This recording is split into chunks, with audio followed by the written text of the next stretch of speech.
Olá a todos, sejam bem-vindos a mais um Autorádio, o podcast da Razão Automóvel. Hoje, num regime um bocadinho diferente, porque estamos todos em teletrabalho, em virtude dos acontecimentos que têm estado a assolar não só Portugal, mas também o mundo. A pandemia do Covid-19. E a Razão Automóvel fez a sua parte. Estamos a trabalhar em regime de teletrabalho, cada um está na sua casa, à exceção de mim, que tenho a minha casa a 50 metros daqui e tenho a felicidade, ao contrário de vocês, que estão aí, Diogo, Fernando e João, de poder continuar a vir para a nossa redação, mantendo o distanciamento social. Espero que esteja tudo bem com vocês. Já tenho algumas saudades vossas, devo confessar. Nós também. Sim, nós também. Sobretudo, ver a luz do sol. Eu tenho regado as plantas, tenho limpo o quadro. Isso é importante. Isso é importante. Mas a nota é positiva. Porquê? Porque apesar de nós estarmos em teletrabalho, o site da Razão Automóvel continua cheio de novidades e cheio de notícias do mundo automóvel e se calhar começamos este podcast por aí, por as últimas notícias e novidades que têm sido dadas pela Razão Automóvel e vamos começar por ti, Diogo, e fazer uma resenha daquilo que tem sido a reação das marcas de automóveis e do setor automóvel em geral a esta pandemia do novo coronavírus. Bem, olá a todos, olá João, olá Fernando, olá Guilherme, olá a todos os que nos estão a ver. Bem, a reação foi, na primeira e segunda semana, foi de pânico, porque naturalmente ninguém está preparado para uma situação destas.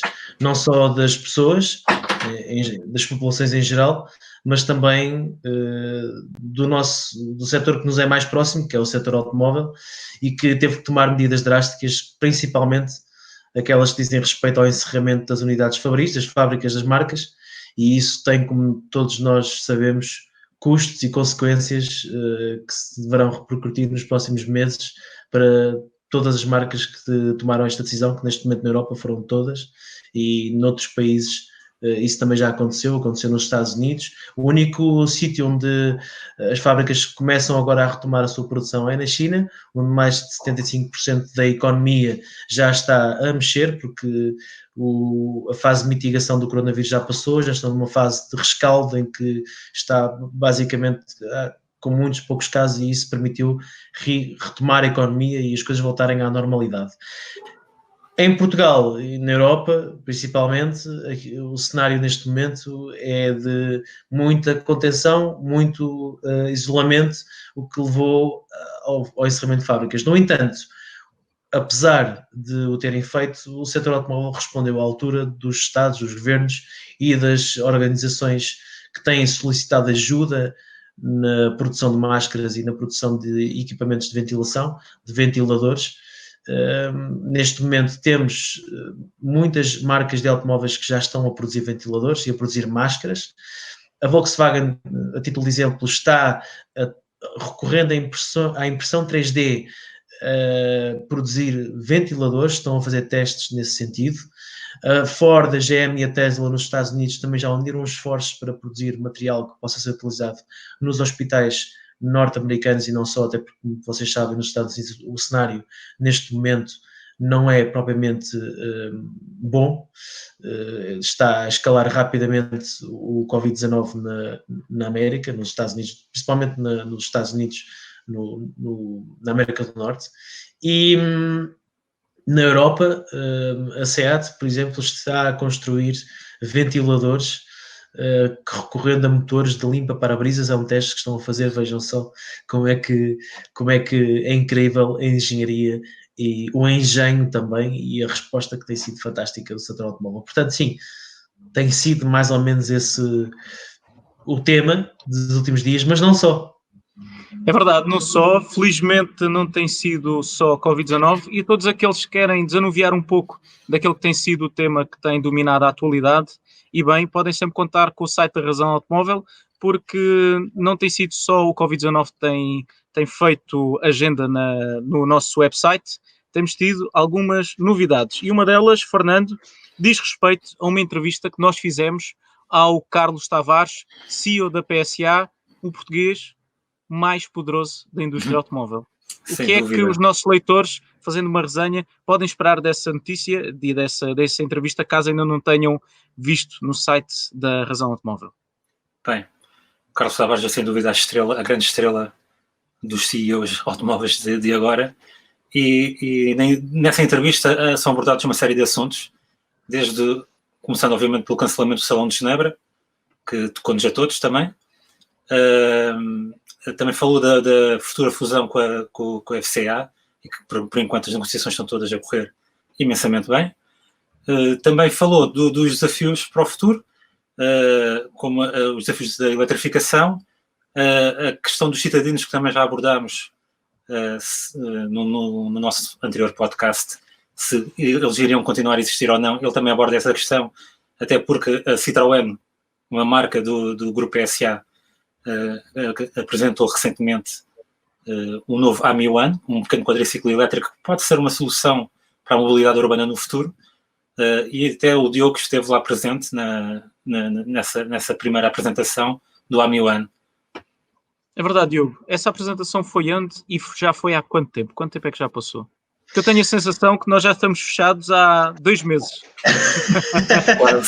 Bem, é verdade, parece o tempo que custa a passar quando estamos neste confinamento voluntário. Essa apresentação foi a última apresentação que eu fui, aliás, foi a última viagem que eu fiz, foi há cerca de 3 semanas e meia, 4 semanas, sensivelmente. Foi em Paris, ir e vir no mesmo dia, uma coisa mesmo muito rápida, para ir a uma arena, tipo Altice Arena, um pavilhão, onde o CEO da Citroën, o recém-eleito CEO da Citroën, que substitui a anterior CEO, apresentou o Citroën AMI One. E o mais curioso de tudo, e o próprio Carlos Tavares também fala disso na entrevista que deu à Razão Automóvel, e uma nota também sobre essa entrevista, é um excelente trabalho, mais um excelente trabalho do nosso Joaquim Oliveira, o jurado Car of the Year do ano internacional, que colabora connosco e que tem trazido conteúdos muito interessantes, e este é mais um deles, e acho que o Joaquim, se está de parabéns. Um abraço e boa quarentena. Exato, está de parabéns, ele também está de quarentena. E nessa apresentação do AMI One, o que eu acho que se destaca mais é, e também em linha com o nosso primeiro podcast, parece que nós estamos até relativamente informados sobre o futuro, porque isto é um tema muito, muito interessante, que é o futuro dos cidadãos. A modificação da posse, algo que já vimos a falar há muito tempo, a propriedade automóvel é uma coisa que em alguns segmentos no futuro poderá sofrer uma mudança do status quo, ou seja, neste momento as pessoas têm um carro, o carro está parado na garagem, é delas e pronto. E o car sharing... Principalmente nas zonas urbanas, não é? Exatamente, e o car sharing cresce timidamente. Mas com propostas como esta, com um quadriciclo como o AMI One, ainda com as limitações naturais de um quadriciclo, o facto de custar na França 19,90€ por mês é algo bastante disruptivo, no meu entender. E poderá abrir espaço para outras propostas também de outras marcas que queiram entrar neste segmento. Aliás, isto vai em linha com aquilo que o João disse no nosso primeiro podcast sobre os citadinos. Basicamente o João Astanamus. Uma questão, Diogo. Esses 19,99 são é uma espécie de renting, não é um car sharing como nós... Não, é uma subscrição, é como teres o teu próprio serviço de streaming da Spotify. Mas só uso aquele exemplar, aquele carro, não uso um qualquer que me apareça na rua, tipo GTA V dos carros partilhados, em que eu chego, tenho uma aplicação. GTA V. Eu creio que não, eu creio que usas sempre o mesmo carro e que a renda é mesmo essa. Exato, então é uma espécie de renting facilitado. Sim, exatamente. De um pequeno cidadino elétrico. É que, a propósito da questão do car sharing e do Covid-19, têm surgido algumas notícias que têm dado conta de que o car sharing é uma das áreas que está a ser mais afetada por causa das questões de higiene, que têm levado a algum receio dos utilizadores. Aliás, houve empresas que cessaram mesmo temporariamente a atividade precisamente por causa disto. E acho que vai ser interessante seguirmos com atenção o pós-pandemia para vermos como é que vão evoluir, e uma vez mais vamos ao encontro dos carros citadinos, que é eles vão existir, nós sabemos que eles vão existir, provavelmente vão ser como o AMI One. Agora, será que vamos ter uma subscrição mensal que os vamos comprar? Ou será que, depois disto tudo, voltamos ao sistema de car sharing como nós o conhecemos? Acho que vai ser interessante. Mas eu João, posso... deixa-me só aproveitar a tua deixa para introduzir aqui a questão de os carros em regime de car sharing são um problema nesta altura de pandemia, devido a serem partilhados por várias pessoas, e nós partilhamos há relativamente pouco tempo no website da Razão Automóvel um artigo onde tu podes ficar a saber quais é que são os pontos mais críticos no interior de um automóvel que tu deves higienizar de maneira a impedir a propagação do Covid-19. Basta visitares o nosso site em razãoautomóvel.com e procurares no nosso feed de notícias como podes desinfetar o teu carro de modo a não propagares o Covid-19. Fernando, desculpa. Sim, sem dizer... problema. E sem destruir os plásticos. E sem destruir os plásticos, exatamente. Não, o que eu ia dizer sobre o car sharing é que mesmo antes do Covid, deste surto, nós tivemos uma entrevista publicada também ao CEO da BMW, em que a BMW tem uma parceria com a Daimler, a empresa que toma conta da Mercedes. O negócio de car sharing é conjunto agora entre os dois. E o que é curioso é que, apesar de eles terem unido esforços, já antes da pandemia, já estavam a acabar com o serviço de car sharing em diversas cidades onde eles estão a atuar. Pois é um facto. Um facto é que muita gente... Diz, desculpa. Só para concluir, basicamente a justificação, claro que anda sempre à volta do negócio, e o problema é rentabilizar o negócio do car sharing, parece que é bastante difícil. Exatamente. É uma realidade que toda a gente fala, realidade que toda a gente fala, mas que ainda nenhuma empresa, ou muito poucas, conseguiram encontrar modelo de negócio que seja sustentável para o car sharing. E só para concluir, até o Diogo esteve em Paris a ver o AMI One, e em Paris houve até uma experiência piloto que recorda-nos, João, o nome? Autoliv. Exatamente. O Autoliv, que era uma experiência de car sharing, até criaram um carro de propósito para esse serviço, e agora estão todos...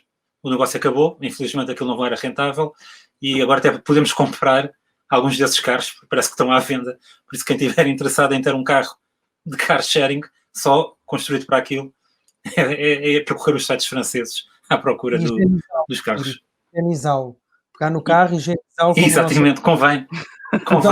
Aliás, foi um dos problemas que os clientes desse serviço, os carros estavam sempre num estado lastimoso, porque há muita gente a usar e nem sempre havia equipas prontas a limpar ou higienizar os carros da forma correta.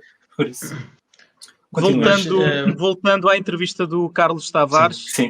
Houve mais não foi um apontamento, foi algo muito interessante que Carlos Tavares revelou, que diz respeito à tensão entre a Ásia e a Europa no fornecimento de baterias e como é que o grupo PSA se está a preparar para conseguir contornar essa dependência. Exatamente, é um dos problemas nesta caminhada da eletrificação do automóvel, que é a produção das baterias, e que neste momento vem quase toda do continente asiático. A ideia do Carlos Tavares é trazer essa produção para a Europa. Ele fez uma parceria com a Total, curiosamente a petrolífera, para trazer a produção de baterias para a Europa, para não estar dependente de fornecedores asiáticos, ou estar dependente até dos possíveis caprichos que possa haver, ou exigências que possa haver dos produtores asiáticos, porque, como temos reparado nos últimos tempos, a produção de baterias ainda não tem os volumes necessários para fazer face à massificação enorme que é prevista para o automóvel elétrico, e pode haver problemas de disrupção no fornecimento, e é isso que o Carlos Tavares está a tentar evitar, e está a tentar trazer produção das baterias para a Europa. Seguindo, se calhar, até o exemplo da Tesla, que vai ter abrir uma fábrica em Berlim, nas mediações de Berlim. Por isso, se a Tesla está a fazer isso... E há uma coisa também interessante, que é o que o Carlos Tavares também revela nessa entrevista que lhe fizemos, é o facto de ter o apoio do governo alemão. Isso pode significar muito sobre o papel do grupo PSA nos próximos tempos. que seria excelente para o Grupo SA enquanto grupo, se pudesse posicionar como um fornecedor de baterias para o mercado automóvel na Europa, ou seja, para as marcas europeias. Penso que passa muito pela estratégia de Carlos Tavares, sempre foi muito clarividente, sempre que as suas ideias, e deixou algumas mensagens subliminares também nessa entrevista, nomeadamente relativamente aos salões e ao desporto automóvel. Não sei se algum de vocês quer comentar. Olha, eu não vou comentar salões porque eu ainda não recuperei do facto do Salão de Genebra ter sido cancelado, tendo a equipa da Razão Automóvel uma cobertura histórica preparada para o Salão de Genebra 2020. Todos nós íamos estar em direto a partir do Salão de Genebra, toda a nossa equipa, produção para o YouTube, redes sociais, website, enfim, a maior produção de sempre. Devíamos lá estar todos. Infelizmente não foi possível estarmos em direto a partir do Salão de Genebra, mas como vocês puderam ver através do nosso website e através também no nosso YouTube, nós continuamos a noticiar todas aquelas que deviam ser as novidades do Salão de Genebra e acabaram por não ser. Mas continuando por as notícias desporto automóvel, não é, Diogo? Faltava mencionar desporto automóvel. Mas eu posso comentar, já agora eu faço um autocomentário dessa. Não, eu faço porque eu acho que é extremamente interessante. Fala-se muito do fim dos salões e o Joaquim Oliveira confrontou o Carlos Tavares com isso. E ele diz que desde que sejam interessantes e que não sirvam apenas para CEOs e responsáveis de marcas se exibirem no salão, que é algo que será sempre importante e que a relevância dita sempre o fim ou não das coisas. E faz um contraponto interessante, que é, diz que se por um lado os salões são passíveis de serem abandonados pela sua cada vez maior irrelevância, o mesmo se aplica ao desporto automóvel. E deixa ali uma pequena nota dizendo que, tal como os salões, se o desporto automóvel deixar de ser interessante do ponto de vista da rentabilidade, da relevância, também poderá ser alvo de cortes. Mas já agora lanço uma questão, já que estamos a ir com profundidade neste tema, lanço uma pergunta para os três, começando por ti, Fernando. Achas que os salões ainda são relevantes ou são irrelevantes no atual status quo? Depende do ponto de vista. É assim, eu acho que para o público vai ser sempre relevante, porque é uma oportunidade de ver no mesmo espaço uma série de carros, e se calhar até são possíveis clientes desses modelos novos que estão a ser apresentados. Eu acho que eles vão ser sempre relevantes, apesar dos construtores acharem que não, porque a verdade é esta, tendo em conta que até nós, a Razão Automóvel, somos um meio online. A verdade é que a visibilidade do produto ou a relevância do produto, podemos ter o mesmo impacto tanto online como ao vivo, mas acho que vai ser sempre importante ver, tocar, até ouvir via cores os automóveis. E com isto também acho que os salões poderão ser reinventados, esquecendo um pouco a fórmula atual, e serem similares àquilo que nós já vimos, por exemplo, no Goodwood Festival of Speed, que é um salão muito mais dinâmico, ao ar livre, e que tem crescido em dimensão e também em relevância, ao ponto de, hoje em dia, os construtores de automóveis até já fazerem lá apresentações de novos modelos. Por isso são os meus 500 para a questão dos salões, mas eu acredito que alguns salões poderão mesmo se calhar, sucumbir, não só por causa da pandemia e... Eu tenho uma questão. Conta. Força, Diogo. O Salão de Genebra, a organização do Salão de Genebra já tinha para esta edição preparado inclusivamente uma zona onde o público podia testar os carros que estavam a ser apresentados, ou pelo menos uma parte deles. Sim, os carros elétricos, exatamente. Os carros eletrificados, exatamente. Era interessante, porque é essa tentativa de dinamizar o salão, deixar de ser aquela coisa estática de ver o carro no stand e pronto, e ver as meninas, e tentar criar alguma dinâmica com o público. Também são cada vez menos. Mas pronto, tentar criar alguma dinâmica extra, porque acho que Eu acho que vai ser sempre importante, mais uma vez, acho que é fundamental estarmos presentes no local, estarmos a ver o carro ao vivo, porque é completamente diferente do que estar a ver tudo através de apenas um ecrã. Mas pronto, é isto. João, queres acrescentar alguma coisa? Quero, e vai ao encontro do que o Diogo relembrou. Eu acho que eu tenho imensa pena, por inúmeras razões, que não se tenha realizado Genebra este ano, porque Genebra acho que ia dar o primeiro passo no sentido dessa modernização necessária. Eu vejo os salões como os museus. São sítios interessantíssimos de visitar, mas falta-lhes sempre aquela parte mais interativa, que era o que Genebra ia oferecer. Genebra ia ser uma espécie de pavilhão do conhecimento dos salões automóvel, ia ser um sítio onde as pessoas iam poder pôr, entre aspas, a mão na massa, sentir, pelo menos os carros elétricos, que são a grande novidade. E acho que, e espero muito mesmo, que não se esqueçam dessa ideia depois disto do Covid-19, porque essa é a chave para o futuro dos salões, é as pessoas verem os carros ao vivo, mas poderem também experimentá-los, sentir como é que é conduzi-los, nem que sejam um bocadinho, e aí tenho a certeza que têm tudo para voltar a ser relevantes ao nível daquilo que as marcas também querem, que é vendas, porque é muito difícil convencer uma pessoa a comprar algo se essa pessoa não experimentar numa era em que toda a gente quer experimentar, até basta ver as lojas de telemóveis.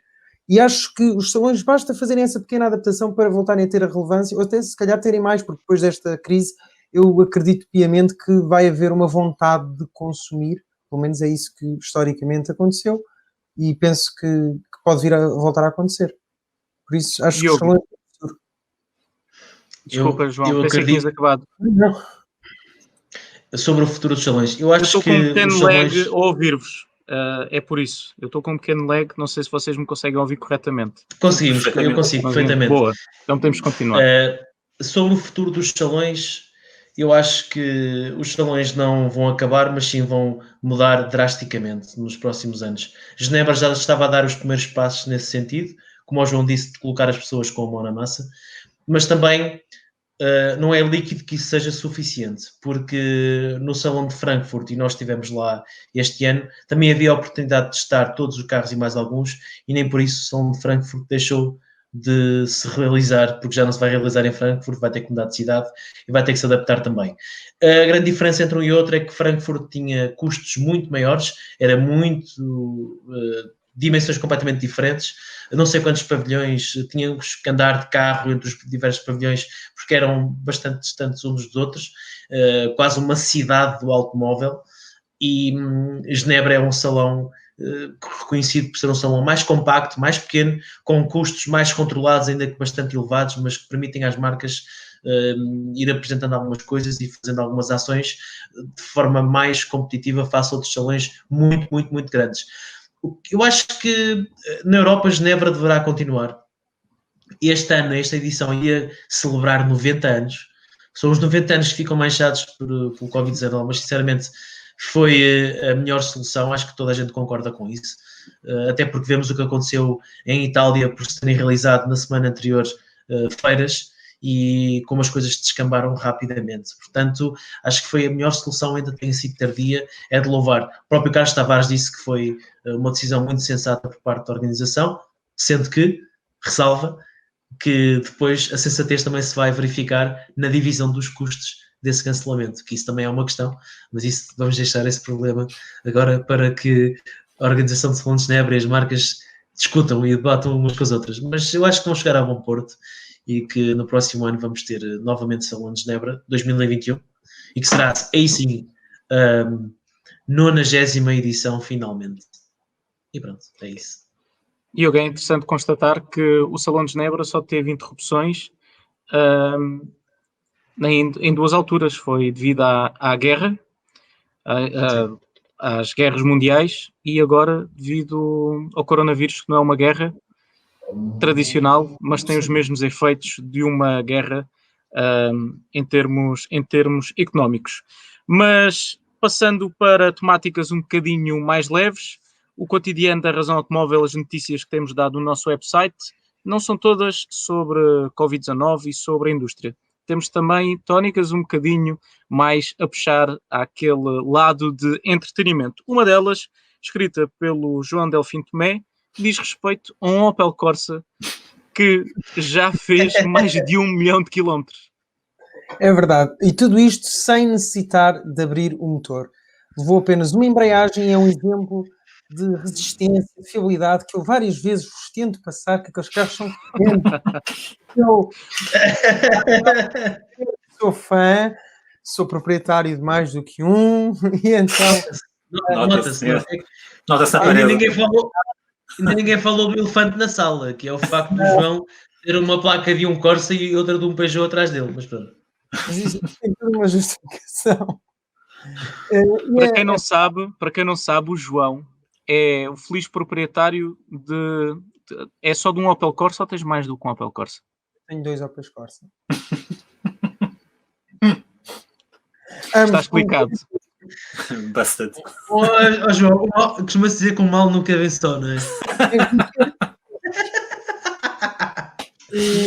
Diz-me uma coisa, João, quantos desses carros é que funcionam? Por acaso funcionam ambos. Boa. É verdade. Já não é mal todo. Podia ser um para peças ou algo assim. Não. Ambos estão a trabalhar e ambos, se somarmos a quilometragem, fazem 1 milhão de quilómetros. João, não leves a mal a pergunta, mas os nossos leitores não sabem, mas tu és um colecionador de automóveis. Tens vários carros em casa, nem todos funcionam.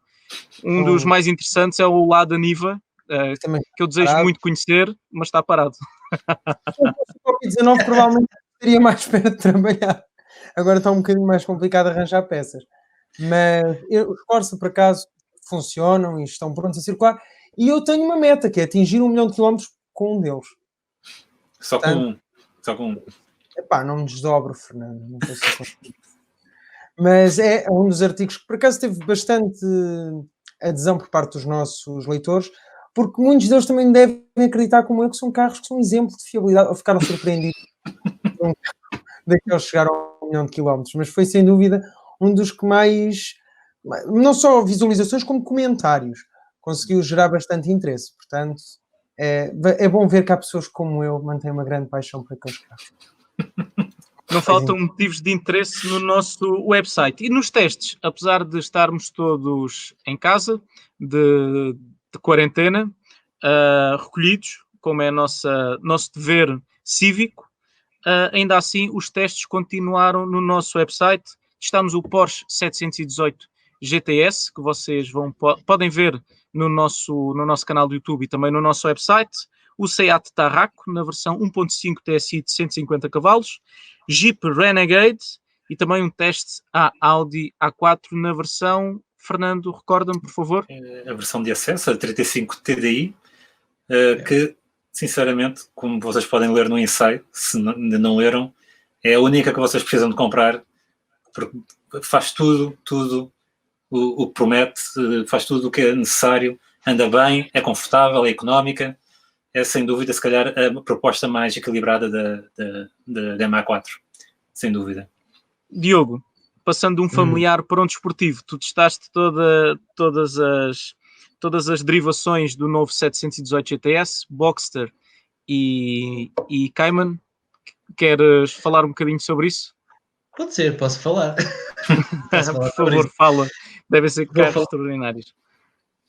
São carros fantásticos, mas tu também já conduziste um Spider, um Boxer Spider, portanto tu sabes o que é que estou a falar. O GT4.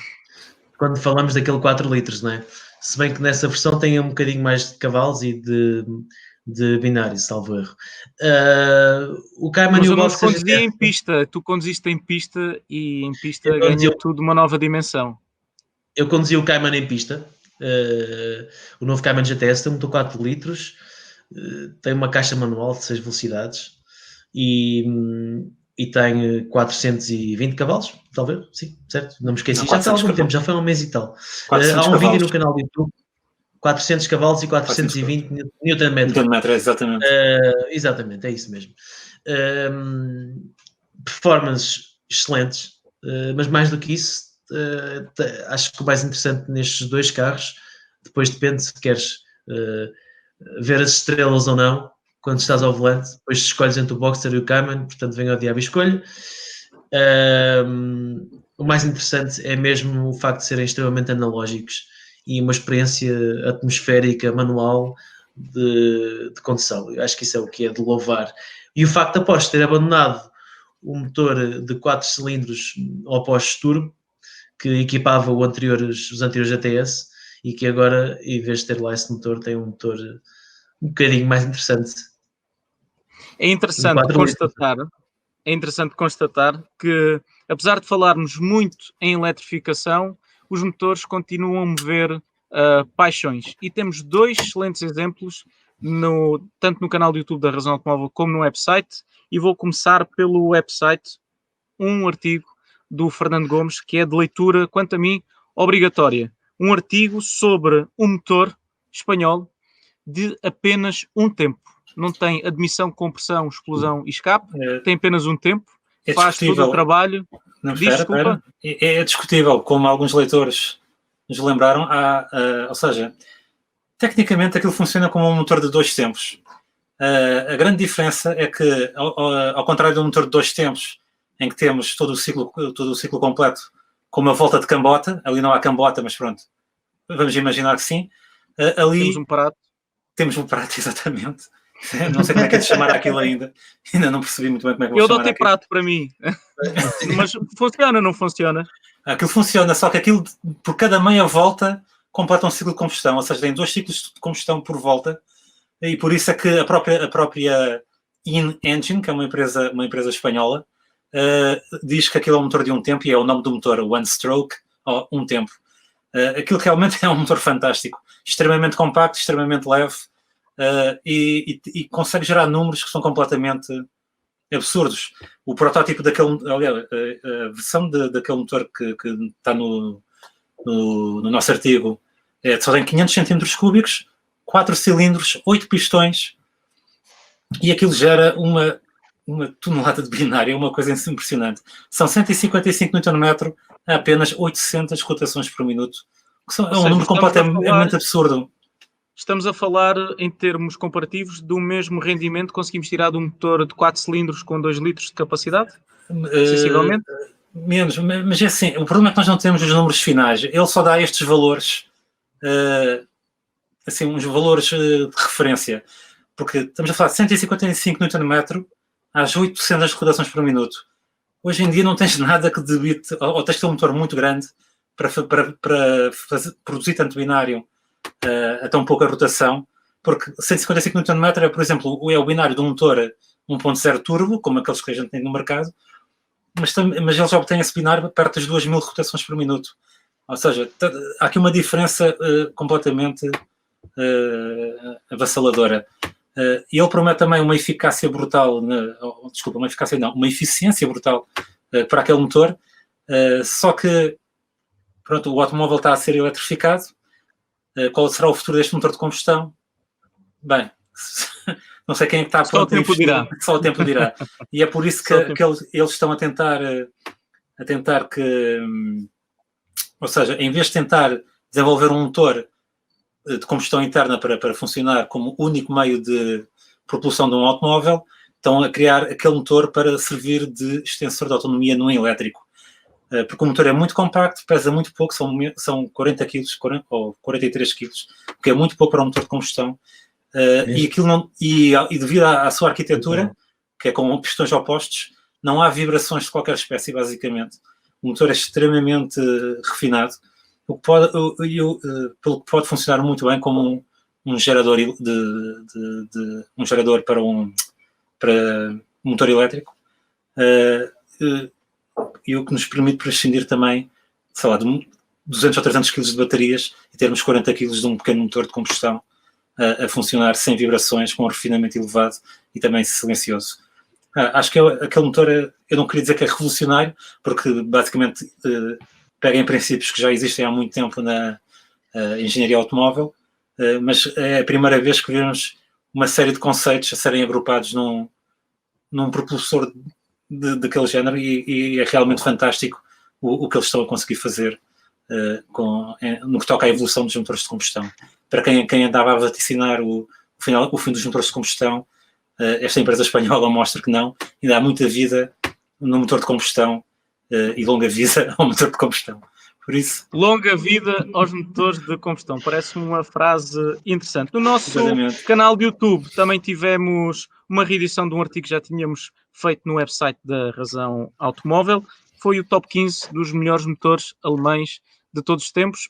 Um top, como sempre, é polémico, porque reduzir mais de 100 anos de indústria automóvel a apenas 15 motores é sempre motivo de discórdia e de conversa, e de resto foi também motivo de muita conversa e muita discussão na redação da Razão Automóvel, porque as opiniões são sempre diferentes, e uma das mais polémicas foi o facto de não termos colocado motores diesel nesse top 15. Mas quando falamos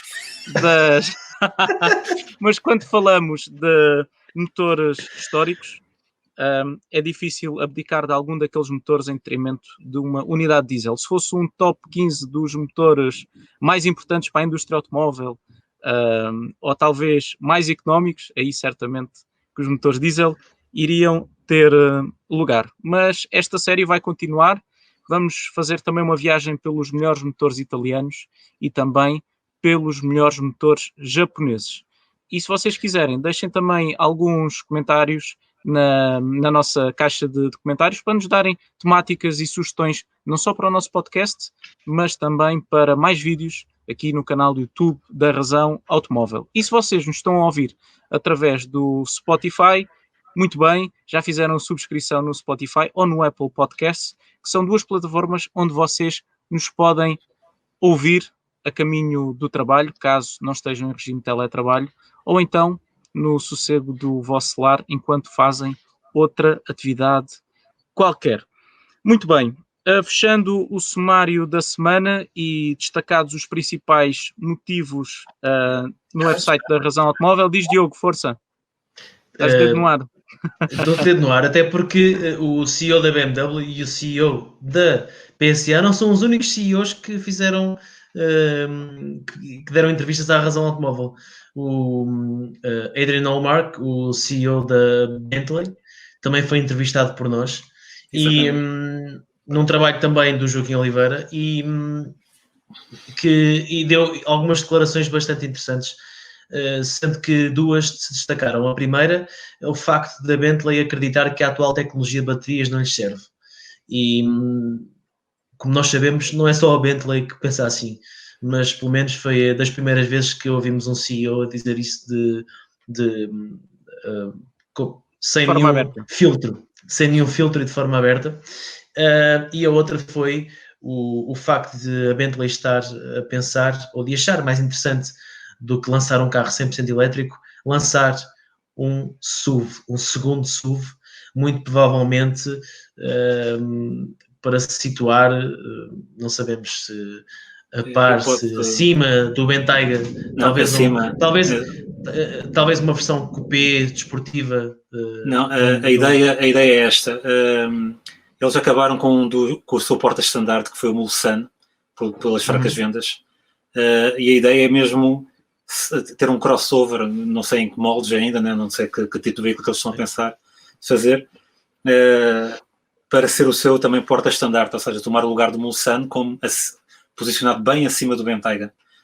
Por isso estou curioso para ver o que é que vai sair dali, apesar de pessoalmente não ser propriamente a minha preferência ter mais um crossover, mas eu compreendo que do ponto de vista do negócio, com as vendas do Mulsanne tão baixas, mesmo quando comparando com o seu principal rival, o Rolls-Royce Phantom, eles estavam a vender realmente muito pouco, e pronto, negócio é negócio, e é assim, é como as coisas estão. Mas pronto, venha de lá esse crossover, provavelmente elétrico ou híbrido, também não sabemos, e provavelmente será o novo porta-estandarte da Bentley. Não faltam motivos de interesse no website da Razão Automóvel. E também testamos o X6 Competition.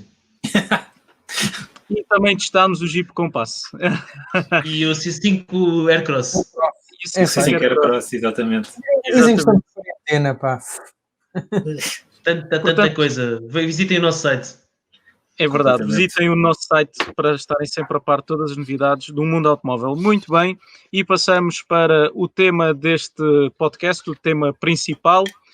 Nós gostamos de todas as formas e manifestações automóvel, sejam as últimas novidades que marcam a atualidade na razão automóvel, sejam os clássicos ou então carros inclusivamente mais mundanos.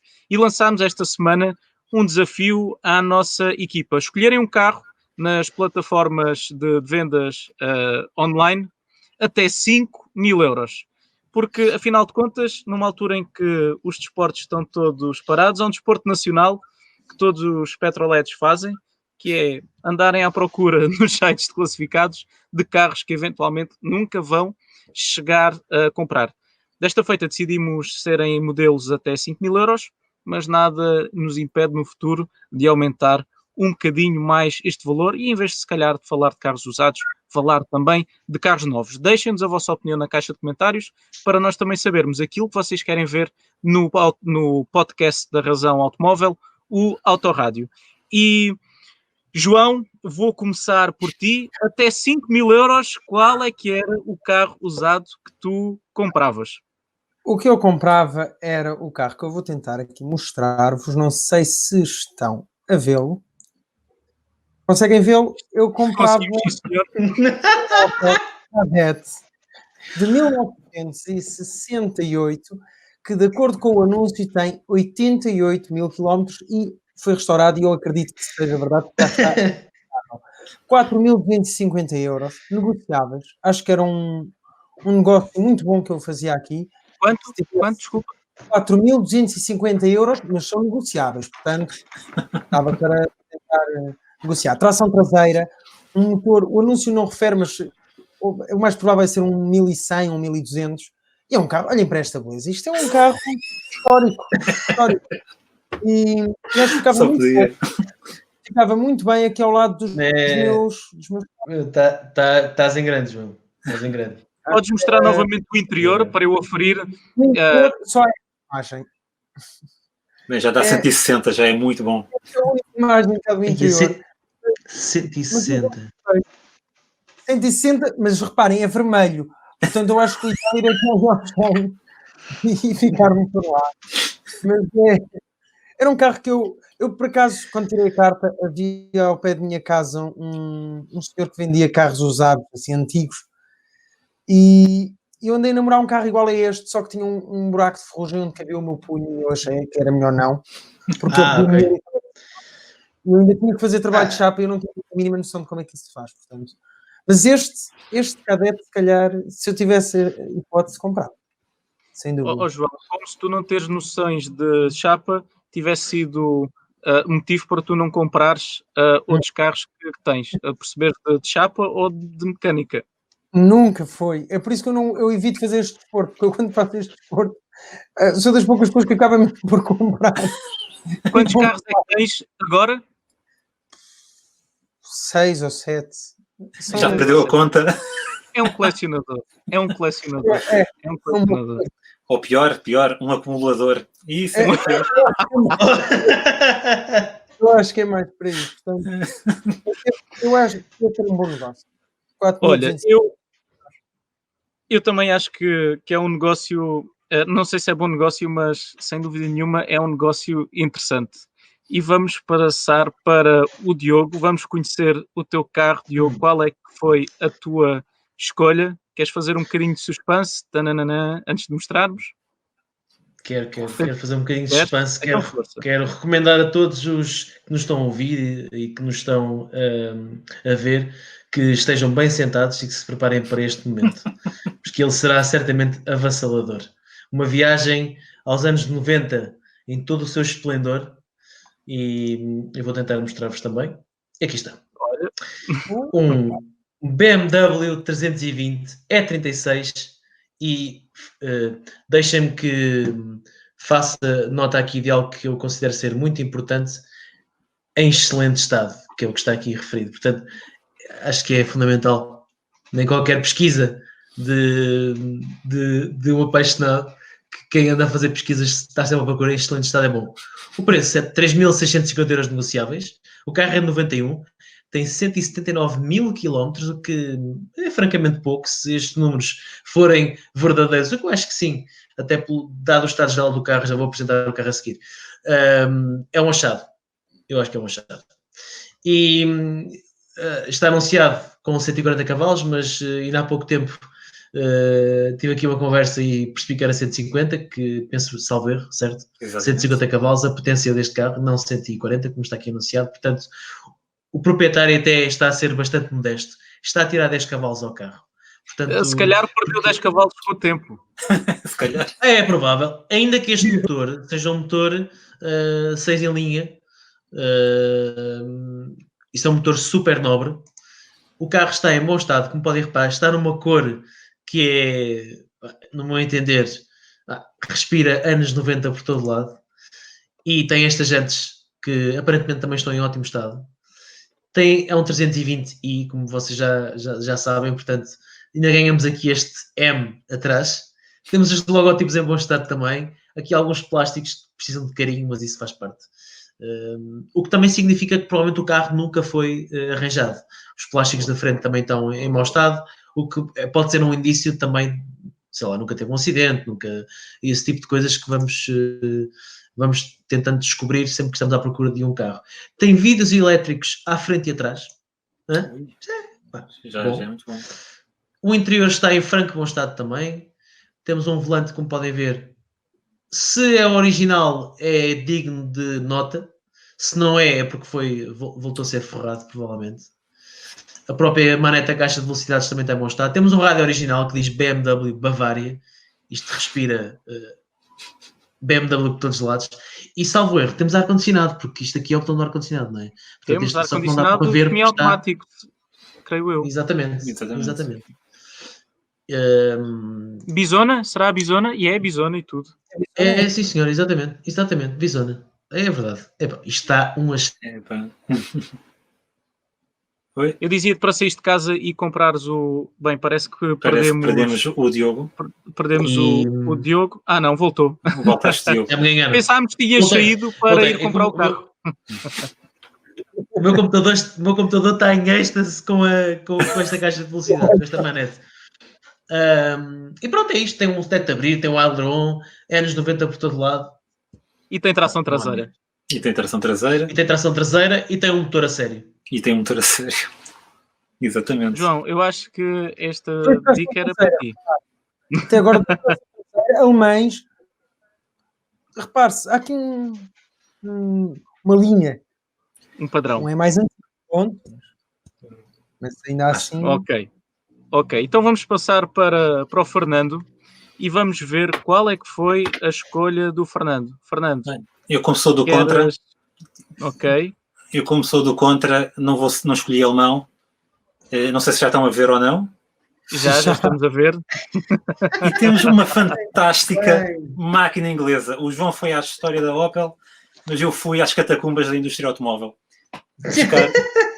Este fantástico MG-ZR, ainda por cima a versão mais pujante de todas, é 1.8 com 160 cavalos.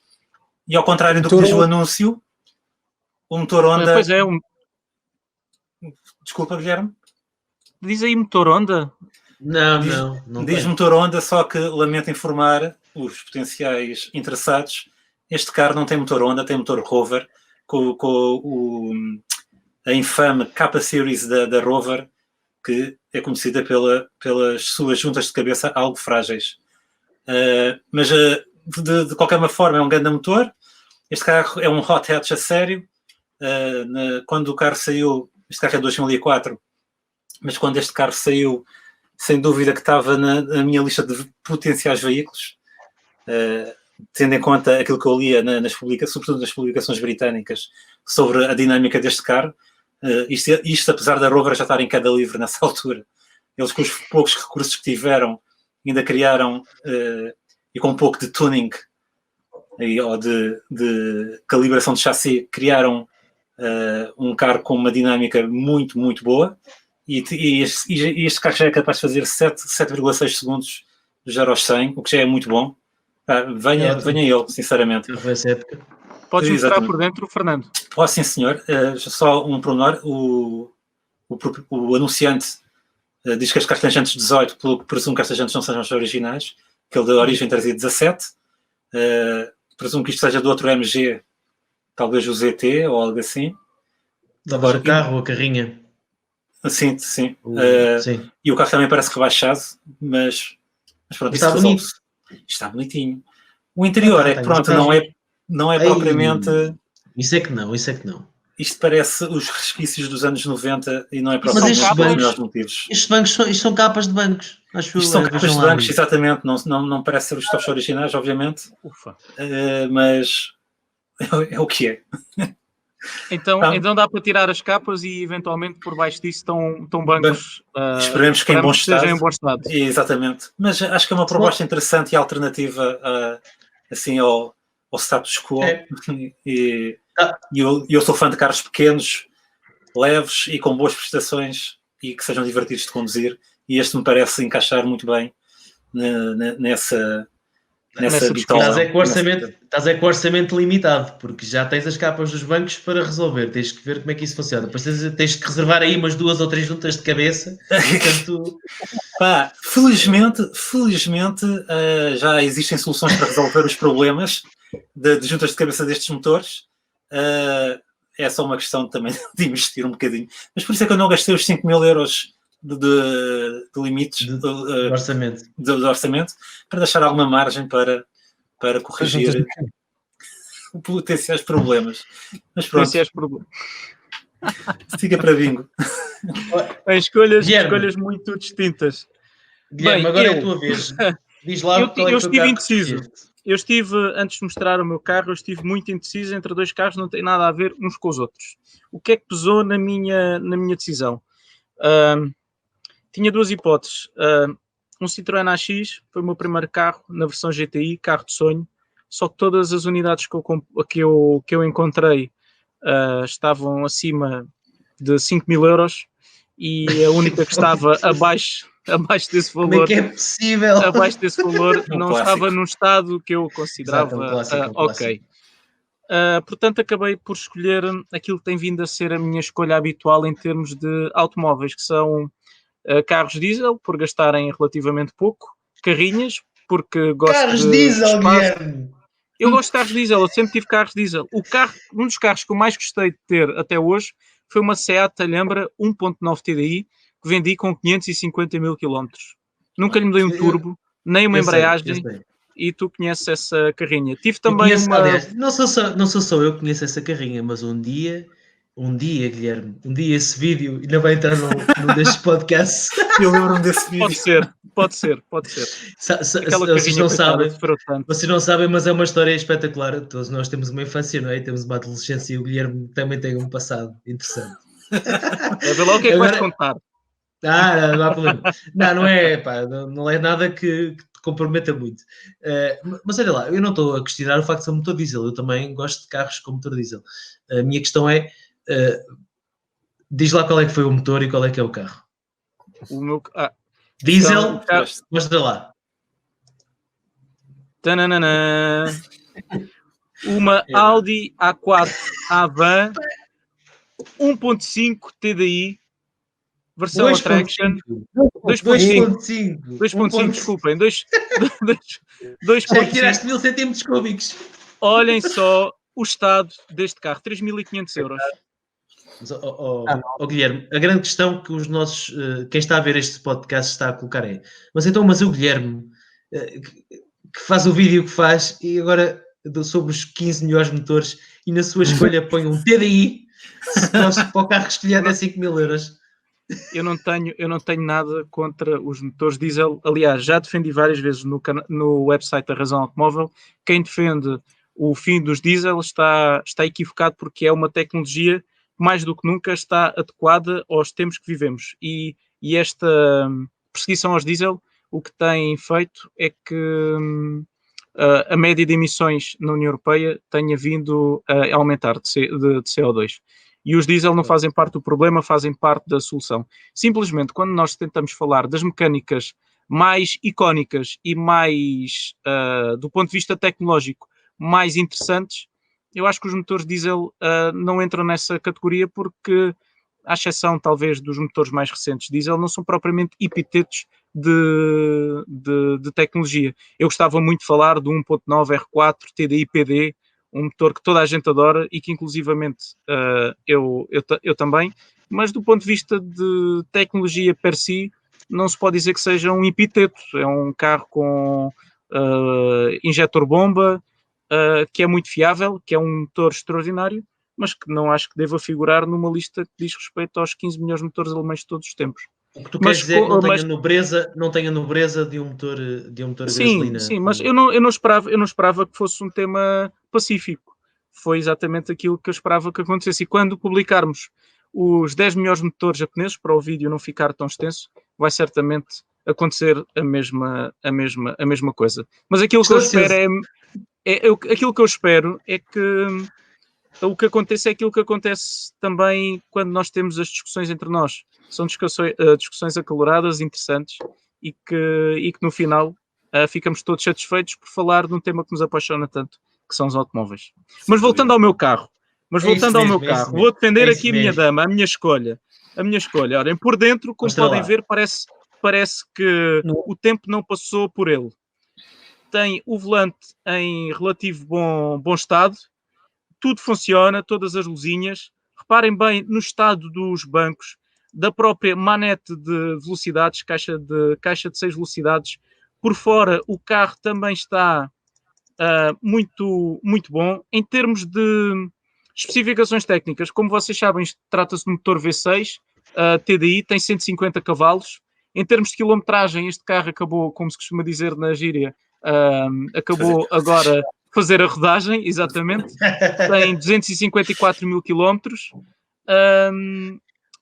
Tem garantia, que também é importante. Sim. Garantia de um ano. E por fora, esta para mim é das gerações mais interessantes do Audi A4.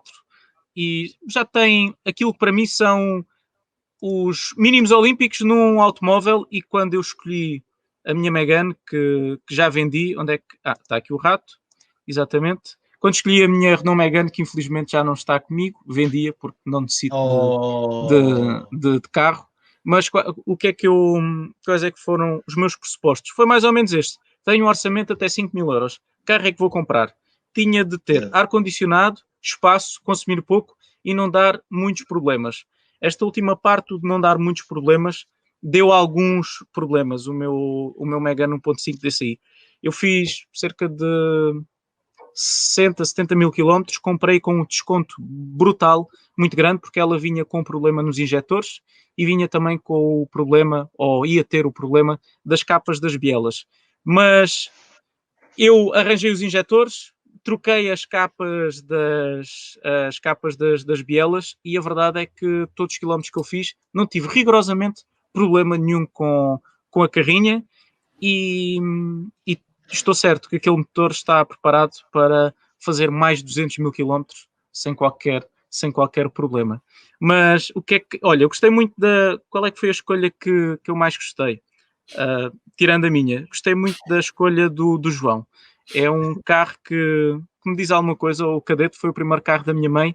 Ainda cheguei a andar nele sem cinto, que é uma coisa que o Diogo e que o João não devem se recordar. O Fernando, de certeza que se lembra de andar sem cinto nos lugares traseiros. Só nos anos 90 é que começámos a usar cinto. Tu ainda te lembras, Diogo, ou não? De andar sem cinto nos bancos de trás. Tu não és assim tão mais velho do que nós. Ainda que eu tenho que dizer a todos os presentes que nós estamos em isolamento social também para proteger o Fernando e o Guilherme, os mais velhos da equipa, que pronto. Principalmente o Fernando, está numa fase... Pronto. Não, brincadeiras à parte, que senão é boa para brincar. Mas, sim, cheguei a andar sem cinto também. Cheguei a andar em carros que não... Aliás, já andei contigo em carros clássicos que não tem cinto. Sim, exato. E tu, quando andaste no Cadete da tua mãe, ele já era um carro já com... uma idade assinalável. A minha mãe comprou o carro, já tinha 20 anos. Eu que sabia que tu não tens 60, portanto... Mas se tivesse, estava muito bem conservado. Mas tu és uma alma velha, Guilherme. Tu és uma alma. Pá, já são duas aqui. O João a alma também velha é do uma alma grupo velha. é o João. É o João, sem dúvida. É o João, Pois sem é. dúvida. Aliás, está ali na cabana, na cabana do monte dele, no isolamento, com as caçadeiras todas, portanto não se aproximem dele. E com a placa do Corsa.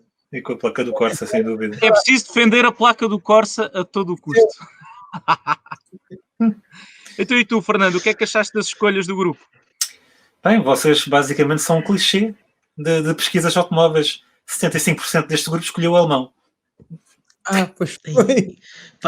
E depois? Nem me estava a perceber isso. Só tu para fazeres uma análise tão racional desta coisa. É assim, pá. Cai tudo sempre nos mesmos clichês. Estou mas desiludido com vocês. Pá. Nós escolhemos carros alemães, mas os carros que nós temos na nossa garagem normalmente não são carros alemães. O carro que eu sempre... Um dos carros que eu mais tempo conheci ao Diogo foi qual, Diogo? Podes revelar à nossa comunidade? Foi um Alfa Romeo 166, que é um carro raríssimo. Curiosamente, ainda o tenho. O meu carro de faculdade também foi um Freelander, que por acaso também eu tenho ainda. E tenho agora, pronto, eu casei e com o casamento veio um Mini 1000 clássico, que agora temos que restaurar. Diz? É muito bom. É mais britânico. Tenho que restaurar esse carro. E pronto, e é isso. Basicamente é isso. E há uma história engraçada agora que falamos de carros antigos. Há 8 anos, há 7 anos e tal, a primeira reportagem da Razão Automóvel, que foi num cartódromo, recorda-me, Guilherme, alguns, acho que sim, exatamente, que era uma brincadeira, tipo um track day no cartódromo. Então nós fomos lá porque nunca tínhamos participado numa coisa dessas, então fomos e fomos no meu Alfa Romeo e ficamos apiados na autostrada. Pois foi. A primeira viagem a primeira viagem da história da Razão Automóvel para fazer a cobertura do evento. Recebemos um convite, queriam que os fundadores da Razão Automóvel estivessem presentes na entrega de prémios de um encontro de clássicos. E em que carro é que nós decidimos ir? Não estávamos com... Agora, olhando para trás, calhar não estávamos assim com tanta vontade de ir, porque escolhemos o Alfa Romeo do Diogo, o 166 2.4 JTD para ir, e resultado, a meio da viagem ficámos a pé. Tivemos de voltar para Lisboa, trocar de carro e não, nós trocamos de carro e fomos no carro do seguro. Exatamente, e fomos no carro do seguro. Uma coisa olha lá, em 2 horas resolvemos o assunto. Passado 7 anos podemos dizer que demos algumas voltas ao cartódromo no carro do seguro, ou não? Se calhar é melhor não dizer, não é? Mas foi devagar.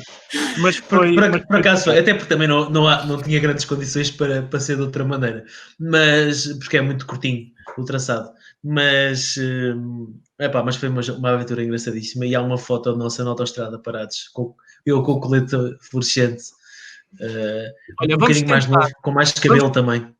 Vamos tentar encontrar essa foto e partilhá-la no Instagram da Razão Automóvel. E depois vocês vão lá comentar, pode ser? Vocês que estão a ouvir. Pode ser. João, pode ser. E tu, para terminar, o que é que achaste das escolhas da nossa equipa? É difícil, eu gosto muito da minha, mas as vossas são sem dúvida interessantes. Eu acho imensa piada ao BMW que o Diogo escolheu. É daqueles carros que eu lembro-me quando era pequeno, vi-os passar e grande carro. E hoje ver um deles, 3.650, acho eu, é um valor interessantíssimo, mas eu acho que se não escolhesse o meu, tinha de escolher o MG do Fernando. Claro, só podias. Nada aqueles carros. João, diz-me só uma coisa. Tu fazias essa análise aos carros, nomeadamente ao Série 3, quando tinhas 2 anos, já pensavas, olha que carro. Mas é assim, os carros, pronto, eles passavam à porta da minha casa já com 5, 6 anos, eu tinha 5 anos, eles teriam 10, e eu olhava, este carro é giro. Já tinha uma sensibilidade muito apurada. Eu tinha uma grande sensibilidade que eu conseguia identificar os carros quando passavam na estrada. Isto era uma coisa muito importante. Mas de todas as escolhas tinha que ser ali o MG, porque é um carro que eu lembro-me de ler também indiferido acerca dele e sempre achei, pá, este MG é muito fixe. Fizeram o Rover 25 com esteroides. Eu achava o Rover 25 um carro muito senhorial, pequenino, mas assim, todo chique. E depois tinhas o MG que era tipo o irmão punk dele, que eu achava-lhe imensa piada. E por isso tinha que ser a minha escolha. Para além do carro. O irmão punk acho que acho que seja um slogan para começar a recomercializar o carro. Uma campanha publicitária inteira aí já. O irmão punk. Muito bem, estas foram as escolhas da nossa equipa. Estamos a aproximar-nos do fim de mais um Autorádio e, portanto, vamos ver aquilo que vocês podem esperar nos próximos dias no website da Razão Automóvel. Na próxima semana, que novidades é que nós temos para vocês? Temos o primeiro teste dinâmico à nova geração do Audi A3, uma geração que está prestes a chegar ao mercado e que nós já tivemos a oportunidade de testar, também através do Joaquim Oliveira, um conteúdo a não perder. Diz, Diogo. Curiosamente foi o último teste que ele fez antes de entrar em quarentena, e foi de carro, para não ir de avião, para não correr riscos. Saiu de casa de carro, foi até Málaga, voltou de carro. Portanto, Málaga ou Granada, não tenho a certeza. Acho que foi Granada. Granada. Agora falhei na cidade. E é curioso enfim, a necessidade que existe de nos adaptarmos a estas circunstâncias que estamos a viver, e esse teste é fruto disso. Portanto, para dar um apoio forte, porque esse teste foi produzido com muita coragem e dedicação, para a semana passem no nosso site. Salvo erro, o embargo é até 30 de março, correto? Acho que termina no dia 30 de março. Portanto, é dia 30 de março. Vai sair nesse dia. Neste momento a informação está sobre embargo. Portanto, é isso. É isso que eu queria dizer. Infelizmente foram muitas as apresentações internacionais que nós tínhamos reservadas para vocês, mas que entretanto foram canceladas. Tínhamos o teste em pista ao novo Supra com motor 2 litros de 4 cilindros. Tínhamos, recordem-me por favor, que mais testes é que nós tínhamos e que foram cancelados? T-Roc Cabrio, Defender, tínhamos Defender, um teste na Irlanda, na Escócia, eras tu que quis à Escócia testar o carro. Tínhamos também o Corsa E, o João e a Alemanha testar o Corsa E, ainda que nós acabamos por publicar o teste, porque o Joaquim já tinha conduzido o carro, então conseguimos fazer essa troca. O mesmo com o AD3 Sportback, porque nós estávamos numa escala mais tarde para fazer o teste, e acabamos por não fazer. Diz? É isso. Penso que sim. E há mais carros, o Lexus UX elétrico, o Skoda Octavia, o Skoda Octavia também, a nova geração. O Ford Kuga, uma apresentação que ia ser no Algarve, uma apresentação internacional. O Algarve perdeu uma apresentação internacional onde vinham meios de comunicação social de diversos lados da Europa e, enfim, isto tem sido uma perda gigante também de oportunidades para o turismo, e essa foi uma delas. Portanto, enfim, é isso. Ainda assim, vamos tentar terminar isto com uma tónica mais positiva. Não temos estes testes e estas apresentações internacionais que infelizmente foram canceladas, mas temos, nas próximas semanas, isso é garantido, muitos testes no website da Razão Automóvel, porque nós vamos continuar a publicar testes que tínhamos em carteira e que vão ser bastante úteis para vocês decidirem qual é que vai ser o vosso próximo carro. Portanto, fiquem atentos ao website da Razão Automóvel e também ao nosso Instagram e, naturalmente, ao nosso YouTube, onde vamos continuar a mostrar todas as novidades do mundo automóvel. E não te esqueças, subscreve o Autorádio, o nosso podcast, em Spotify e também em Apple Podcasts, para não perderes nada daquilo que são as novidades que nós trazemos através desta nova plataforma. Da minha parte é tudo por hoje. Não sei se querem acrescentar mais alguma coisa. Quero só deixar uma nota, que é para quem está a ver ouvir este podcast, que deixem um comentário, aí sim, no nosso canal de YouTube, sobre qual é que é o carro que preferia daqueles que nós escolhemos, que é isso que nós não desafiamos as pessoas a fazerem. Acho que seria interessante. Sim, ou se tiverem até outras sugestões, por 5.000 euros, que se calhar que cara comprariam, não é? Sim. E para terminar, só mais uma sugestão: mantenham-se em casa, seguros, protejam principalmente os mais velhos e tenho a certeza que muito brevemente, não só nós, mas também vocês, vão estar de regresso à estrada e vamos voltar a poder nos encontrar fisicamente e a fazermos aquilo que tanto gostamos, que é conduzir, que é estar com vocês e, enfim, fazer a nossa vida, que em parte nos foi um pouco roubada da sua normalidade. Espero que tenham gostado de mais este podcast. Vemo-nos brevemente. Um grande abraço e até à próxima. Deus.